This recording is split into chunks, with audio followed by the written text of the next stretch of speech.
Abacuque, capítulo 3, 17, diz assim: ainda que a figueira não floresça, nem haja fruto na vide, o produto da oliveira minta, e os campos não produzam mantimentos, as ovelhas sejam arrebatadas do aprisco, e nos currais não haja gado.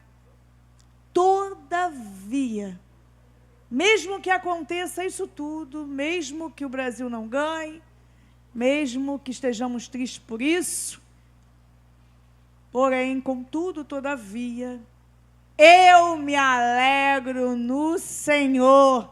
Isso que fizemos aqui, né?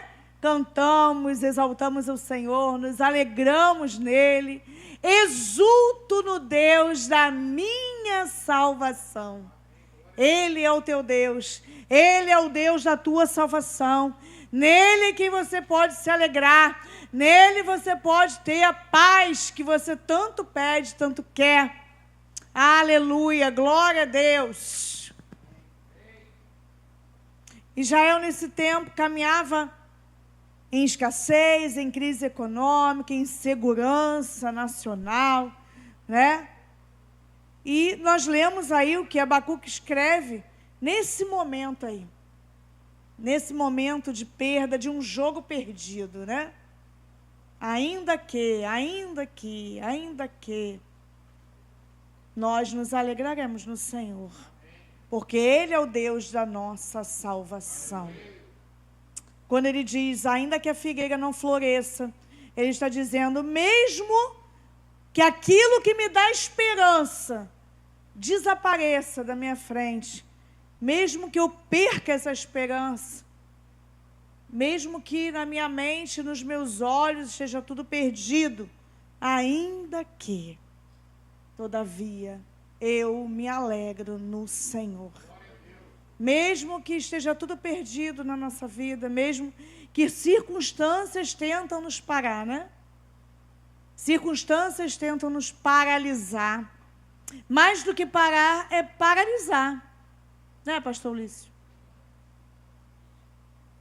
Parar é só por um instante, mas quando a circunstância consegue nos paralisar, aí fica feio, né?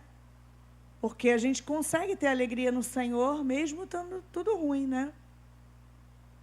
E agora me fez até lembrar no momento que estivemos ali no INCA, né? Mesmo quando os laudos estavam dando ruim, mesmo quando o laudo estava dando que era, estou tentando lembrar a palavra, benigno e maligno. Quando era maligno, todavia eu me alegrarei no Senhor. A cada consulta, a cada estadia ali naquele lugar, eu tentava ver com os olhos da fé e com os olhos de Deus. Primeiro momento não, né? Claro que não. Ninguém, nós somos seres humanos, né? Mas depois eu comecei a pisar ali naquele lugar, profetizando, não somente para a minha vida, mas que a minha vida fosse um canal de Deus naquele lugar. Fosse bênção para alguém ali. Senhor, não quero estar aqui à toa, mas que seja um propósito, que o Senhor tem um propósito nessa doença, nesse problema. Como o pastor sempre fala, né? Ainda que você passe por um hospital, que você seja missionário naquele hospital. Ainda que aconteça algo, né? Que pelas nossas mãos humanas, né? Se esvai. Não tem como que a gente diga, Senhor, estou nas tuas mãos, somente a ti, né? Ainda que o Senhor está conosco todos os dias da nossa vida, até a consumação dos séculos. E é nisso que eu creio, é nisso que nós temos que nos apegar.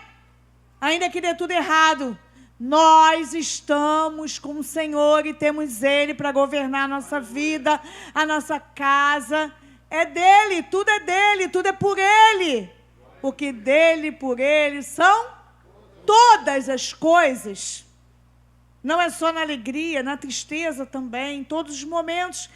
A única diferença é que Ele está conosco. É o que vai fazer a diferença, né? é que o Senhor, Ele está ao nosso lado no momento de dor, de tristeza. Por isso, então, que a fé nunca ignorou a dor.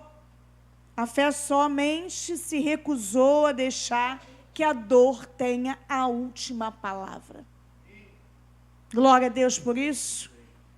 É essa fé, esse Deus que nós cremos, que muitas vezes não vai deixar, passar, tirar aquele problema do jeito que a gente quer.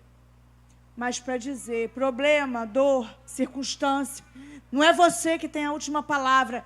Deus é quem tem a última palavra na minha vida. E é nisso que eu creio, é nele que eu ponho a minha fé.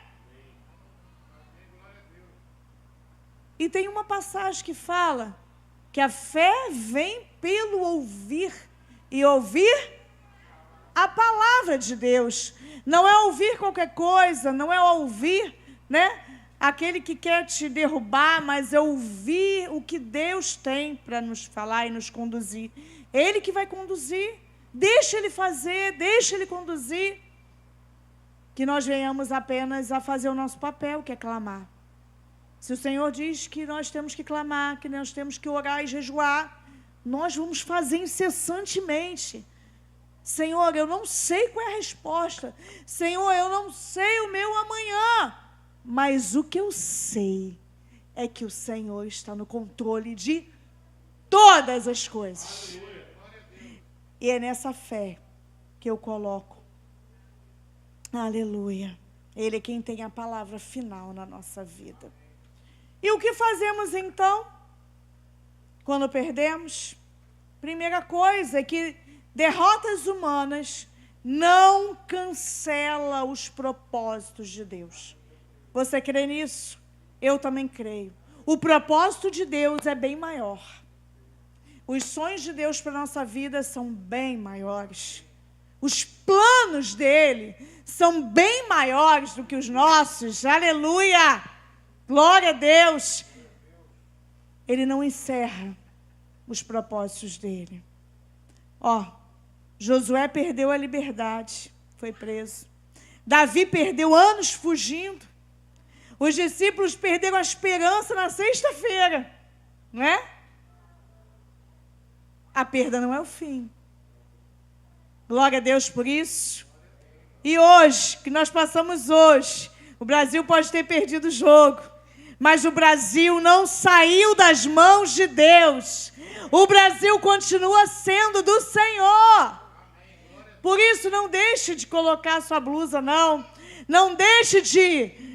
Não tire a bandeira daqui por enquanto, porque nós vamos continuar orando pelo Brasil. Tem muito mais coisas que nós podemos fazer pelo Brasil. Não é apenas um jogo. Engraçado, é até uma curiosidade, né? De repente, o professor de história pode responder. Quando que foram iniciados os jogos? Porque, tem alguma finalidade, que os jogos foram... Os jogos de futebol, 1930? 1930, muito tempo, né? Mas por que se iniciou? 1950, o Brasil perdeu, né? Mas vamos pesquisar isso. Por que aconteceram esses jogos, Como foi iniciado esses jogos? Deus continua trabalhando, mesmo na perda, Ele não perdeu o controle. E nós continuamos orando pelas famílias, pelas escolas, pelas igrejas, pelos jovens, pela restauração dos valores perdidos. Nós continuamos, porque derrotas humanas não cancelam os propósitos de Deus. Aleluia! A segunda coisa, o cristão aprende a chorar pelo que importa. Nós sofremos quando perdemos jogos, mas nós precisamos chorar mais por vidas que estão indo para o inferno, por famílias que estão destruídas, por valores que são abandonados. Temos que chorar pelo que importa. Quantas pessoas agora estão chorando, Quantas pessoas agora estão brigando? em frente a uma televisão. Quantas pessoas agora estão falando mal dos jogadores? É muito engraçado, né? Todos aqui já foram no estádio de futebol, ver um jogo? Não, Aninha? Nunca foi, não, no estádio? É muito engraçado. Porque se o jogador está ganhando, está fazendo um gol, está sendo um bom jogador, todo mundo aplaude aquele jogador, fala que ele é o máximo. Nossa, ele é muito fera, é muito bom. Mas eu começo a rir. Que é só o jogador, sei lá, perder um gol, fazer alguma jogada errada. Olha, como diz aquele pastor, só não chama de santo. O resto é de filho disso para baixo. Ele, de pessoa boa, ele passa a ser o pior jogador do mundo. Porque ele errou, naquele momento ele errou, ele falhou, e ele passa do herói, né, a ser o inimigo. Então, assim, a circunstância muda, né? A pessoa muda com as circunstâncias. E nós temos, então, que chorar por coisas importantes, né? Não sofrer por essas coisas. Glória a Deus. Nós precisamos, então, orar pelo Brasil, orar pelo mundo, né? Orar pelo nosso bairro, orar pelo nosso estado, assim como a cruz parecia derrota. Mas Deus estava preparando uma ressurreição. Assim como parecia que era o fim a morte de Jesus na cruz, né? Os próprios discípulos que estavam com ele se sentiram derrotados. Mas o Senhor Jesus ressuscitou. Você pode dar um glória a Deus? Não foi o fim. Ele ressuscitou. Glória a Deus. E por isso estamos aqui, diante da palavra do Senhor. Ele ressuscita sonhos também. Ele ressuscita promessas, que muitas vezes nós já desistimos. Mas Ele não desiste. Ele vai até o fim. Tantas passagens bíblicas que nós vemos, né? Que o Senhor, Ele vai lá buscar. Lembra quando eu preguei na semana passada, acho que foi quinta, né? De Gideão? Ele foi lá buscar Gideão. Ele foi lá cumprir a promessa dele lá no Vale dos Ossos Secos. Ele foi de encontro a um vale que estava sequíssimo. E dali foi transformado numa numerosa multidão. Multidão de pessoas, multidão de vidas foram ressuscitadas ali diante daquele vale de ossos secos. O fim para nós nem sempre é o fim para Deus. Creia nisso. Mesmo que pareça o fim para você, muitas vezes não é o fim para Deus. Ele pode fazer muito mais. Vai, continua aí.